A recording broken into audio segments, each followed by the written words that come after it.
नमस्कार, मी मनीषा जयप्रकाश. आपण पाहत आहात लोकसंदेश न्यूज. पाहूया आजच्या सविस्तर घडामोडी. वाई तालुक्याच्या पश्चिम भागातील तीर्थक्षेत्र धोम येथे सध्या अत्यंत चिंताजनक परिस्थिती निर्माण झाली आहे. राज्यासह परराज्यातून हजारो भाविक आणि पर्यटक दरवर्षी येथे धार्मिक विधी करण्यासाठी येत असतात.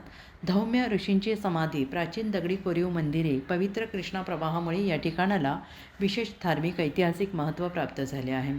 धोम धरणाच्या भिंतीलगत असणाऱ्या या ऐतिहासिक गाव धार्मिक पर्यटनाचे प्रमुख केंद्र म्हणून ओळखले जाते.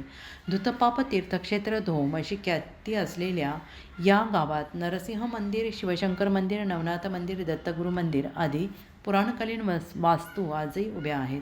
गायमुखातून कृष्णेचा प्रवाह झुळझुळ वाहताना दिसतो.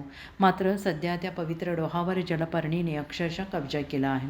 काही वर्षांपूर्वी तत्कालीन सरपंच अविनाश नाईकवाडी यांनी काही सामाजिक संस्थांच्या मदतीने आणि स्वखर्चाने जलपर्णी काढण्याचे काम हाती घेतले. त्यानंतर काही काळ परिस्थिती सुधारली होती. मात्र आज पुन्हा मोठ्या प्रमाणात जलपर्णी वाढल्याने कृष्णेचा डोहा पूर्णतः झाकला असून भाविक आणि पर्यटकांमध्ये नाराजी पसरली आहे.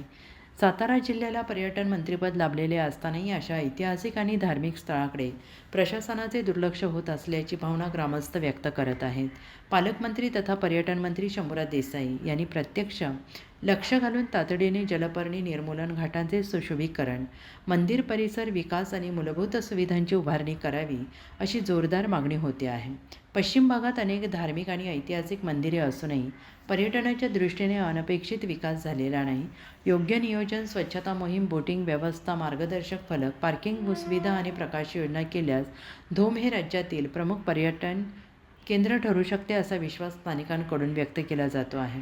कृष्णामाईचा डोह जलपर्णीच्या विख्यातून मुक्त व्हावा आणि संत वाहत्या कृष्णामाईचे रूप पुन्हा प्राप्त व्हावे अशी भावनिक साध पश्चिम भागातील नागरिक आणि धोम ग्रामस्थांनी शासनाकडे घातली आहे. आता प्रशासन आणि लोकप्रतिनिधी या मागणीची दखल घेतात का हे पाहणं महत्त्वाचं ठरणार आहे. सातारा प्रतिनिधी प्रवीण नवघरे यांचा रिपोर्ट.